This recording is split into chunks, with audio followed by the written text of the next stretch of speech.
नमस्कार विद्यार्थी मित्रांनो, मागील तासाच्या वेळेस आपण पाहिलं होतं मेटल्स अँड नॉन मेटल्स, त्याचे प्रॉपर्टीज, केमिकल प्रॉपर्टीज. आता आपण पुढचा घटक पाहणार आहोत त्यातलाच. तर तो आहे uses of metals and non metals. म्हणजे तर धातू आणि अधातू यांचे उपयोग काय आहेत ते आपल्याला लिहायचे. सर्वसामान्यपणे दैनंदिन व्यवहारामध्ये आपण हे घटक पाहतो, हाताळतो, त्यांचा वापर देखील करतो. तोच आपल्याला फक्त लिहायचा आहे. हा पुढचा चार्ट दिलेला आहे आपल्याला.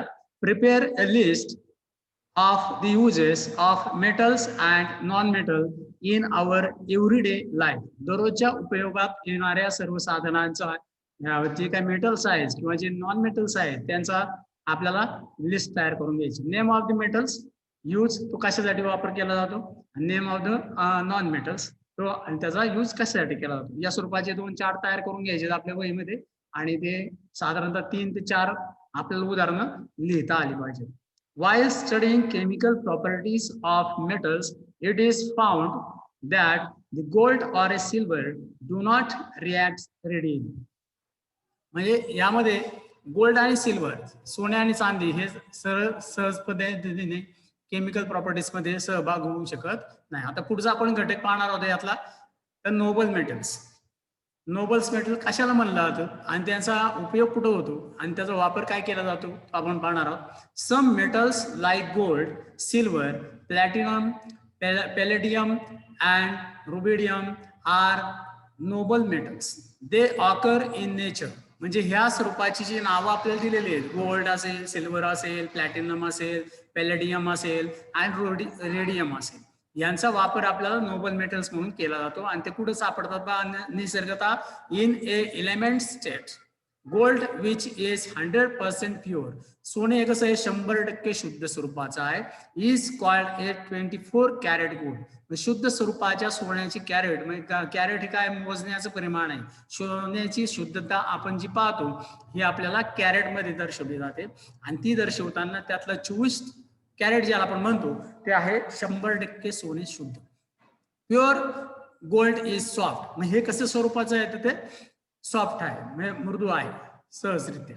As A result the ornaments made from pure gold bend. ह्या गुणधर्माच्या नुसार जेव्हा आपण एखादा दागिना तयार करतो 24 कॅरेट सोन्याचा, तर तो काय असतो, नरम स्वरूपाचा राहतो आणि त्याचा सहजपणे तो वाकू देखील शकतो. और break due to the pressure. तो तुटू देखील शकतो.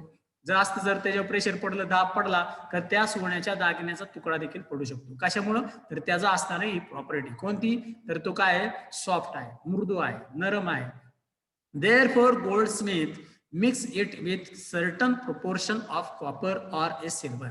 म्हणून काय करतात सोनारे लोक, काय करतात या स्वरूपाच्या सोन्याच्या मध्ये, 24 कॅरेटच्या सोन्याच्या मध्ये दुसऱ्या घटकांचं ठराविक प्रमाणातलं प्रपोर्शन मिक्स करतात. मग ते कोणता घटक आहे त्यामध्ये, कॉपर आहे आणि सिल्वर आहे. Ornaments are made from 22 carats gold or gold with still smaller carat value. म्हणजे जेव्हा आपण 24 कॅरेटच्या सोडून दुसरा कॅरेट जर घेतलं, 23 कॅरेट असेल, 22 कॅरेटचं सोनं घेतलं, ते थोडंसं कठीण राहतं. या स्वरूपाच्या काठ्यान्य वाढल्यामुळे त्या दागिन्यामध्ये कोणत्या प्रकारचा बदल होत नाही. अशा स्वरूपाची माहिती आपल्याला नोबल मेटलच्या बाबतीत दिलेली आहे. आता पुढचं पहा, uses of noble metals. Noble मेटलचा वापर कशासाठी केला जातो तर पहा, gold, silver and platinum are use as a prepare ornaments. सोने असेल, चांदी असेल किंवा प्लॅटिनम असेल, हा धातू, या धातूंचा वापर कशासाठी केला जातो तर तो दागिने तयार करण्यासाठी केला जातो. Silver uses in medicines. It has antibacterial property. Gold and silver also used to make medals. Gold and silver also used to make few electronic devices. Platinum, palladium metals are used as a catalyst. प्लॅटिनमचा आणि पॅलेडियमचा या 2 मेटलचा म्हणजे धातूंचा वापर कशासाठी केला जातो तर कॅटलिस्ट म्हणून हा केला जातो.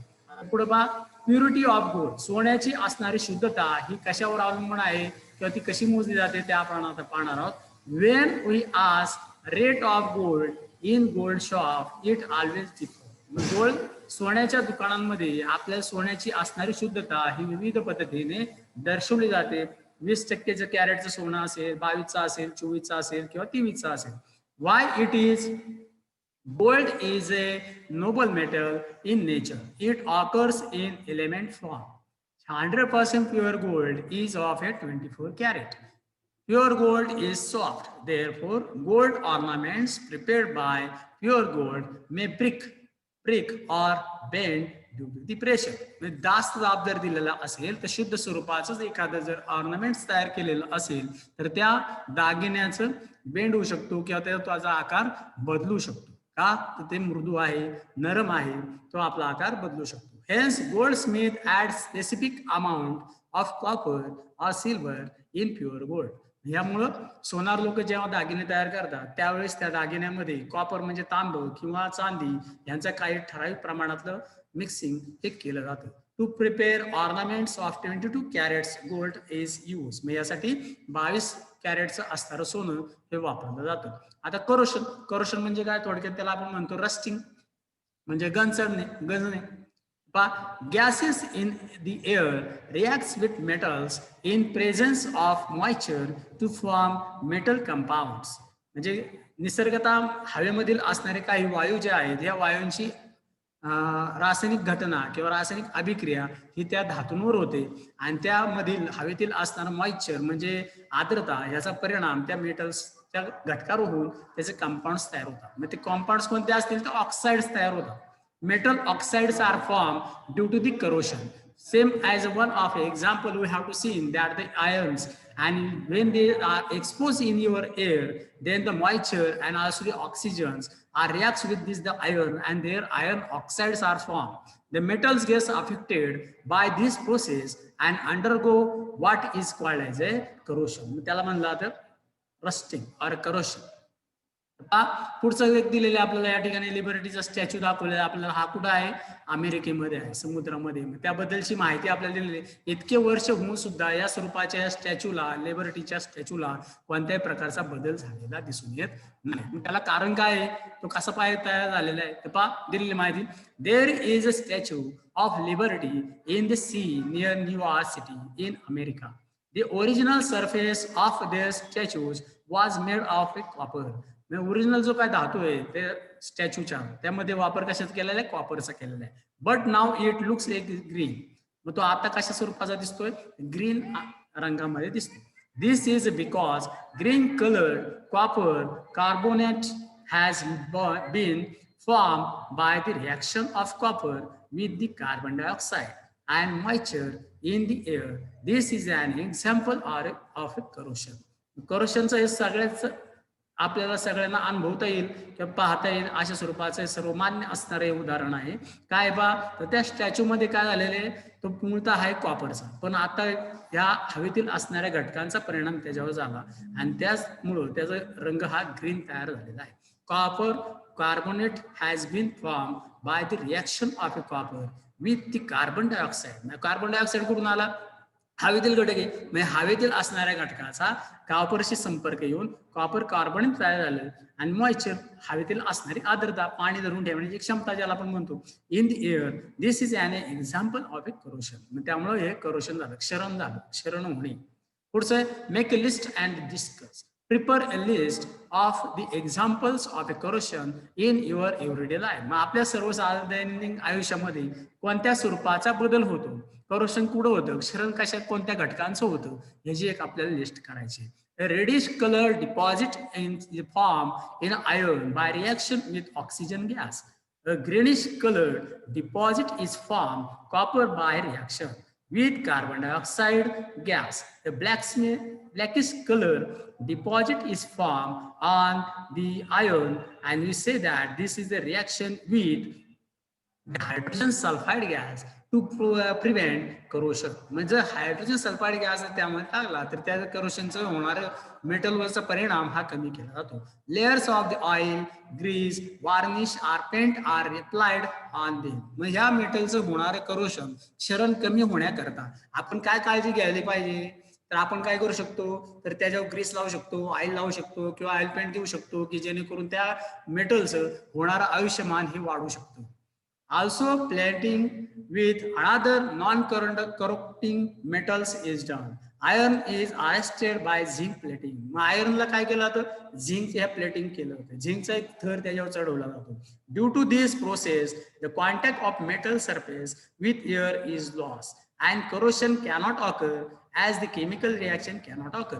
मग ह्या लोखंडावर होणारी करोशनची रिॲक्शन कमी करण्याकरता किंवा हवेतील असणारा संपर्क कमी होण्याकरता त्याला झिंकचं प्लेटिंग केलं होतं. त्यामुळं हवेतील असणाऱ्या घटकांचा त्याशी येणारा संबंध हा कमी होतो आणि आपल्या करोशन म्हणजे क्षरण हे होऊ शकत नाही. पुढचं पहा, alloys. What is the meaning of a alloys? Alloys are nothing but a संमिश्र, त्याला मराठी म्हणलं जातं संमिश्र. अनेक धातू किंवा अधातू किंवा धातू आणि धातू सदृश यांचा एकत्रित परिणाम तयार करून आपल्याला संमिश्र तयार करता येऊ शकतात आणि त्याचा वापर आपण दैनंदिन व्यवहारामध्ये विविध घटकांमध्ये करतो. स्टेनलेस स्टील, सर्वसामान्य उदाहरण जर घ्यायचं झालं, stainless steel. This is one of A alloy. This is mixed by these the 2 or 3 metals which are also used. Now see what is this? A homogeneous mixture of 2 or more metals or a homogeneous mixture metals with non-metals is called as a alloy. Alloy are made by mixing the constituents elements is as per the requirement.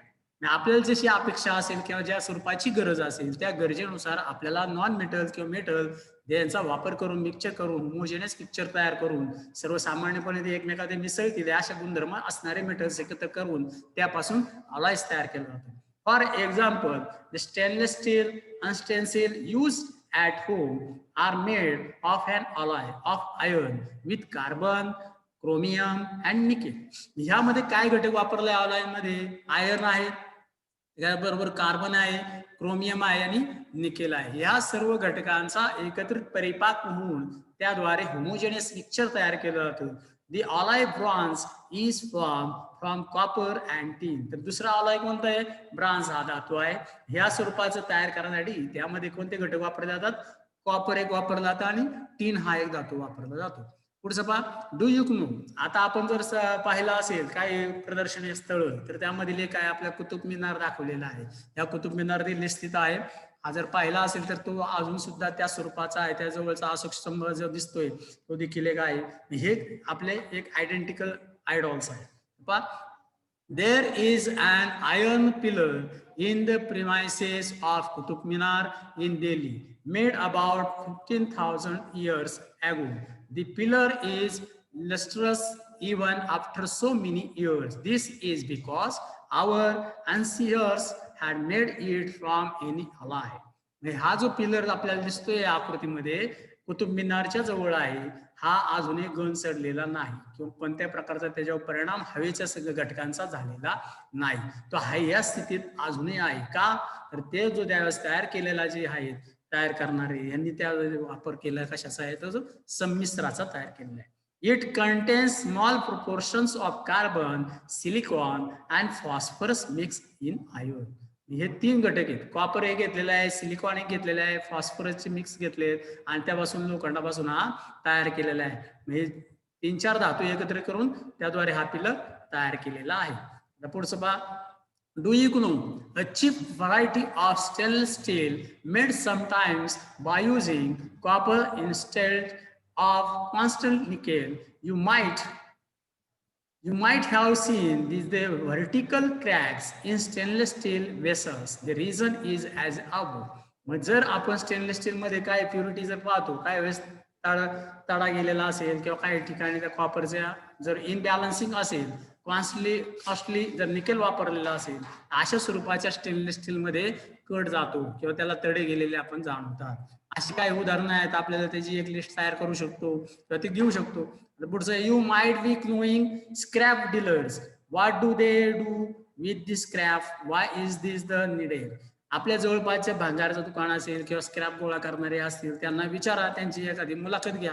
या अशा जमा केलेल्या वस्तूंचा तुम्ही नंतर काय करता, हे कुठं पाठवता, कोणत्या कारखान्यात जातात आणि तिथून त्यांच्यावर काय प्रक्रिया केली जाते, ज्या घटकांचे आपण गोळा केलेले आहेत त्यांच्यावर काय प्रक्रिया केली जाते हे तुम्ही विचारा आणि त्या स्वरूपाची माहिती गोळा करून आपल्याला संग्रहित करा. या स्वरूपाचा एक तुमचा प्रकल्प देखील तयार होऊ शकतो.